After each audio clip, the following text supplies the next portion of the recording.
I would like to know, why do you think we did that cover story exercise? I know just to fill up time because we don't have much content, but other than that, Prophecy. Prophecy. expand on that. You know, you need to know where you're headed and where you want to end up. Because if you don't, it's a shotgun, you're going to hope you hit something good. But I have laser beam. It's an attempt to help you further articulate not some of the fuzzies off your thinking about where we're wanting to go with this thing. And every one of you did a better job of articulating exactly what it was that happened than you did before. Every one of you.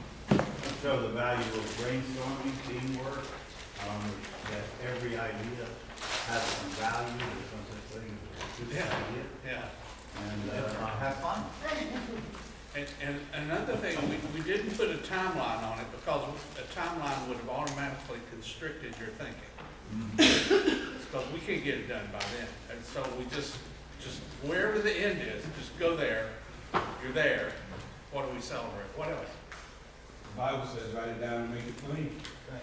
Is that the Bible? Believe it is. Oh, no.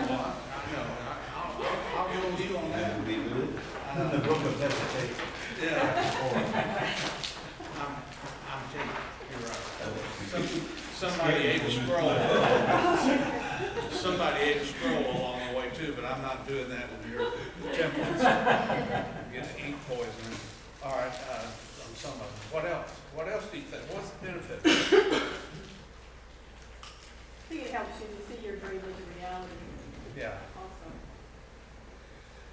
I'll give you the right answers. I appreciate y'all trying. I mean, you know, I'm just trying to humor you along. No, these are all. But another thing is, and we'll talk, you're going to be asked to do this in a little bit. You're looking for outcomes, not just activities. And so we didn't ask for the goals or the metrics in the exercise, but you moved closer by doing that to the outcomes that you're looking for. Being able to describe the change, the transformation that you're hoping to achieve. And that's critical for donors, critical for your own plan, you know, as you move forward. Like $500,000 for that park won't get that done.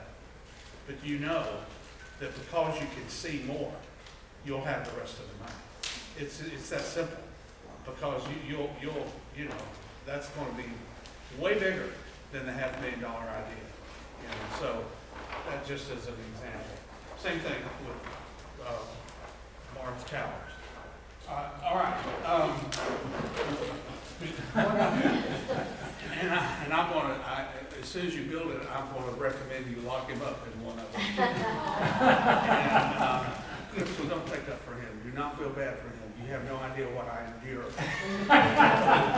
When the lights go down, I mean, I'm abused like you wouldn't. All right. So here's the. And some of you have had the good fortune not to be with us all the time, but since Glenn went back to and repeated his devotion, just do one. Just ask for one. So yeah, I know it was terrible, but and it was better than the one I had yesterday. But I think we throw the word kingdom around, and some of you may remember all the way back from our perspective, what we think of kingdom is helping people live a better life. That the point of the kingdom is life as God intends, and in every aspect, a flourishing human being. But since we are according to the Bible, let me just defer to that in lieu of any. You know, if we are the crown of creation, God's own image, then He had a dream for every one of us in helping people live into their dreams. And so, but that requires kingdom leadership. Just maintaining an institution is not going to get us there. Just representing a badge or whatever else, or a flag or an emblem, is not going to get us there. It's going to take it takes kingdom leaders to actually pull it off. Now, I've observed over the years, I've had the fortunate working with you, but hundreds of folks before you, not thousands, I guess. And so, to me, there are some practices that kingdom leaders incorporate in their life. And the good news is, for you, is all of these are learned. In other words, they're choices you make. You're not born a kingdom leader or not. You choose the path that puts you, and you've been trained in school or whatever else to be the kind of leader you are. I'm just going to suggest what I've seen as and everyone's different, but there are some commonalities I see in kingdom leaders. First of all, in their prayer life, both their eyes and their ears are open. And by that, I mean, we close our eyes when we pray, but I talk about kingdom leaders always praying with one eye open. Because they've got an eye on the real world. And that world is informing their prayer life. We're actually bringing to God real stuff like Nehemiah. The city was torn down, it was moved in his heart. But also kingdom leaders their ears are wide open. Which means that honestly, when I engage kingdom leaders at a coaching deeper level, where we're talking about their personal practices, their prayer life involves a lot of listening, not just telling. God, what are you up to in this situation? Because it's way more important to try to figure out what God's doing here than for me to suggest to God what he should be doing, and then outlining strategies for him, and, giving him a game plan, which, I hear so many people do it. I'm going, almost like back to Soroli yesterday, just shut up and listen. God has something to say. A good friend of mine is a counselor, and, had it in Dallas, and we met for dinner when I was there on one of my trips, and I said, how's your day, whatever. Paul said, you won't believe this, but my last appointment, a couple came in and they just upchucked all over me for about 45 minutes, and then they didn't stop, and he said, we finished our session. I said, well, that's about our time. I'll see you next week. He said, I had so much I could have told them, but they never stopped. He said, but I thought, well, they'll be back and I'll have that. And then I thought, gosh, that's my prayer life so often. Dear Lord, like he doesn't know what's happening. So I got to bring him up to speed, and which I'm sure he appreciates. And then, then I kind of help him know how to deal with this. And then, God needs it. He's proven this over and over again. And so he has no plans of his own. He's waiting on us to help fill in the blank. So, but kingdom leaders they cultivate listening prayer. Now, I didn't grow up in a tradition, by the way, that actually thought God would talk about. I mean, he said it all in the Bible, and that was it. That was for the Pentecostals to actually believe that God talked to you.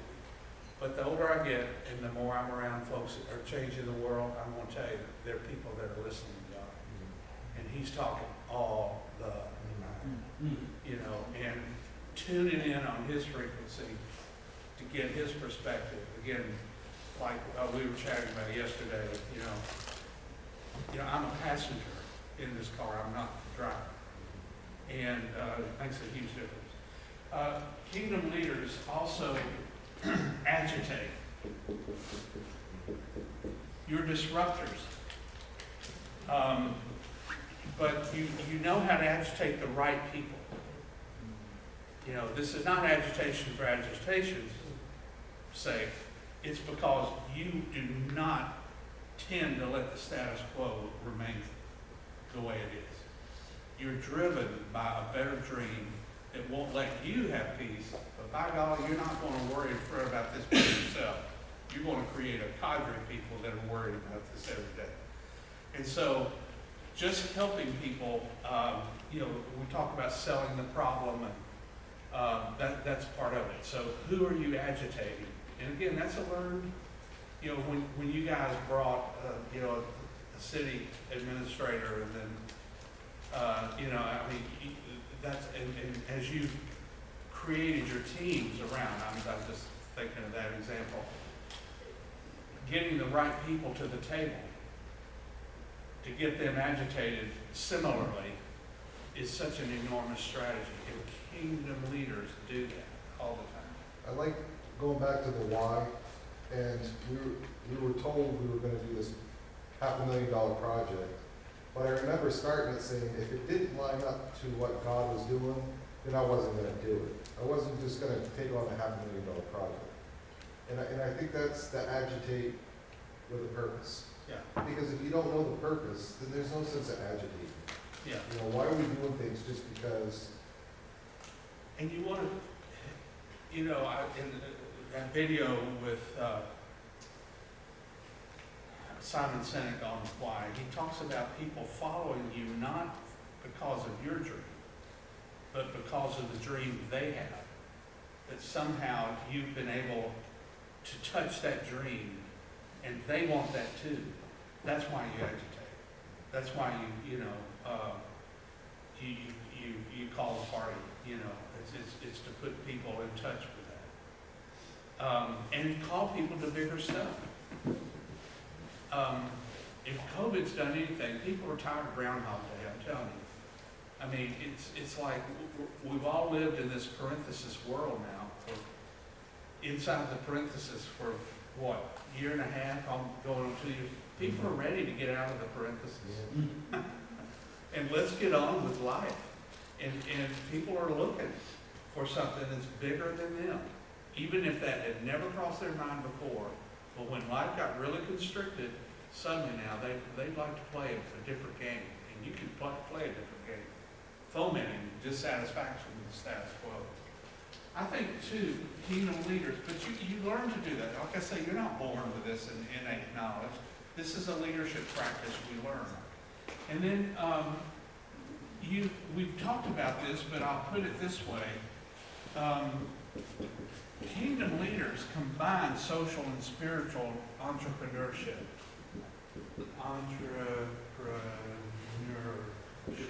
Something. I'll let you make up the rest of it. But it's, you know, actually kingdom leaders don't even see a distinction here.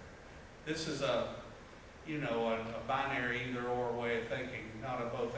And you know, I think the most telling, the most obvious example of this is when I was in India with Sam with the India Gospel League, and we got off floated to Bangalore, 5-hour bus drive out to Salem.